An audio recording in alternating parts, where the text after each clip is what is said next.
ज़्यादातर हमारे यहाँ जो इलाज किए जाते हैं एलोपैथी मेडिसिन का इस्तेमाल किया जाता है, एलोपैथिक अद्वियात का इस्तेमाल किया जाता है और हम हमेशा से जो है एलोपैथिक और होम्योपैथी दोनों को इसी वजह से डिस्कस करते हैं कि आपके अंदर आपके पास एक मुतबादल आ जाए, आपको चीज़ों की समझ आ जाए।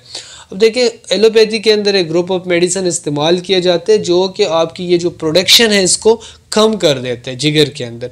लेकिन देखिए चीज़ें तो आपने ख़ुद से ठीक करनी है ना, लाइफस्टाइल। तो वहाँ पे प्रोडक्शन वो कम कर देते हैं और मरीज़ है वो पूरी ज़िंदगी अद्वियात पे लगा रहते हैं, वो पूरी ज़िंदगी अद्वियात लेते हैं और उनसे भी बात नहीं बनती। साथ में वैज़ोडायलेटर अद्वियात का इस्तेमाल किए जाते हैं, खून की नालियों को फैलाने वाली अद्वियात।